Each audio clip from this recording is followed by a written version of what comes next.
playing house, I always insisted on being the grandpa.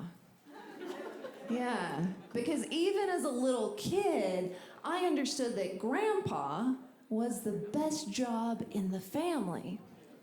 He didn't have to go to work. He always had time to play. He always had cookies to share. I mean, that's the life. I sure didn't want to be the mom. Being a mom looked really hard. I was raised by my single mom in southern Appalachia, and we were really poor. I mean, we were so far below the poverty line that our whole aspiration was just to claw our way up to being regular poor. We got by on food stamps. And in the 90s, food stamps didn't come on a snap card that you could play off to people in the grocery line like it was a credit card.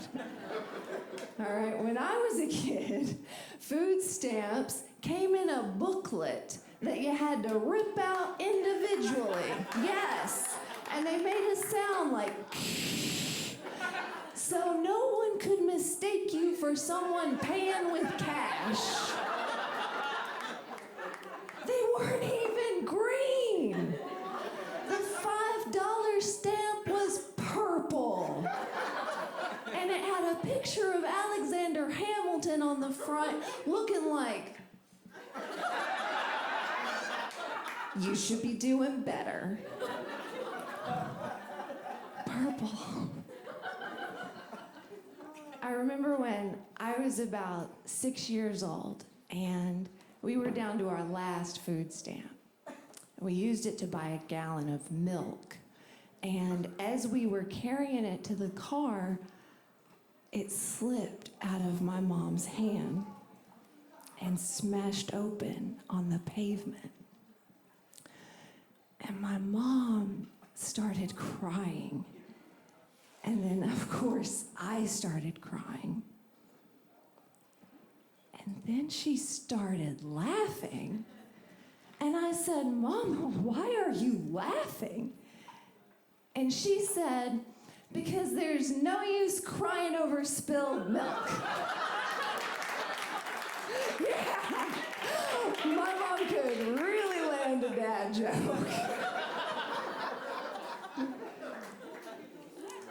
It worked out okay for us, actually. My mom went back to school, she got a decent job, and you know, she got that very last food stamp, and she framed it and put it on the wall. I mean, I like to think it was a trophy, but it was more like in case of emergency, break glass. Well, while my mom was working, she let me stay with my grandpa. And to keep me busy, she used one of her first checks to get me a PlayStation from a pawn shop. But my grandpa played it too. And it's like we had no adult supervision. I mean, we just ate cookies and played Grand Theft Auto. And let me tell you, you have never seen true joy until you've seen a 70-year-old man laughing with glee, ramming his stolen ambulance into a bunch of cops. It's beautiful.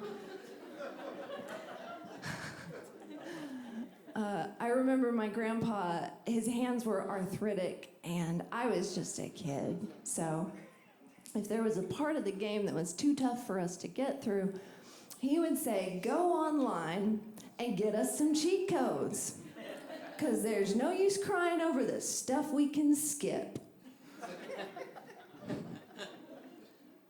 I ended up not having any kids of my own. A few years ago, I was diagnosed with a genetic chronic condition that means I can't have any. But that's okay.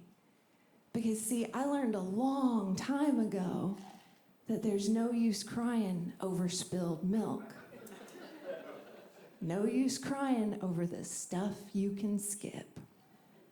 Because see, all my friends have kids now, and boy, they struggle.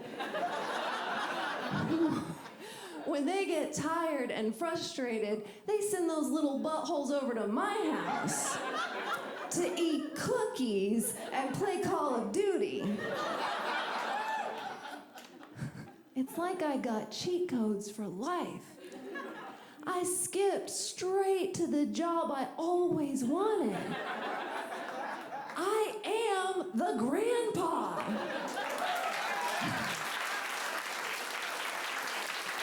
Yeah.